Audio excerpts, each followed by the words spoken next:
আসসালামু আলাইকুম। আমি বর্তমানে যে জমিটিতে অবস্থান করছি এটা হচ্ছে আমাদের প্রতিবেশী ছোট ভাই রফিক মিয়া ভাইয়ের। ভাই তার জমিতে আগাছা পরিষ্কার করছেন। ভাই এটা কি জাতের কি কপি? এটা বাঁধাকপি না ফুলকপি? এটা ফুলকপি যাতে হোয়াইট স্টোন। যাতে হোয়াইট স্টোন। এই বছরে কি প্রথম করছেন না প্রতি বছরই করেন? না, আমি আজ গত পাঁচ বছর ধরে আবাদ করি। তাতে কি আসলে অন্যান্য সবজি না করে কপি চাষ করার সুবিধাটা কি ভাই? কপি চাষ করার সুবিধা একটাই, সেটা হলো আপনার মনে করেন যে এই কপিটা আপনার 2.5 মাসের ভিতরে আপনার দেখা যাচ্ছে ক্ষেত থেকে পুরো কানেকশন একটা ফসল উঠে যাবো। তো 2.5 মাসের ভিতরে যখন কিনা পুরো ফসলটা উঠে যাবো তখন আবার আরেকটা আপনার সময় পাইতেছেন।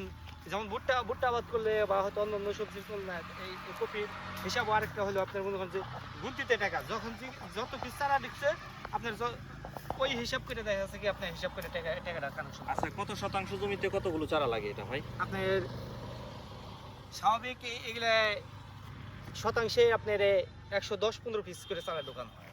এগুলো তো নিজের বাড়িতে হ্যাঁ করা চারা, তাই না? এই যে দেখুন, সার কেমন লাগে? সার আপনার টোটালি রোপণের সময় সামান্য কম লাগে, তারপরে দেখা যাচ্ছে কি কিছু কিছু করে হয়তো দেখা যাচ্ছে কি চারার অনুপাতে হয়তো দেখা যাচ্ছে দেওয়া লাগে। স্বাভাবিক হয়তো দেখা যাচ্ছে 3 কেজি সার 3 কেজি। কীটনাশক কি দিতে হয়? হ্যাঁ, কীটনাশক তো লাজিম দিতে হয়। তো ধন্যবাদ ভাই। আসলে উপযুক্ত পরিচর্যা, সেচ ব্যবস্থাপনা যদি ভালো থাকে তো আসলে আমরা সঠিক সময়ে সঠিক ফসল পেতে পারি। তো ধন্যবাদ সবাইকে যারা ধৈর্য ধরে আমার এই ভিডিওটি উপভোগ করলেন।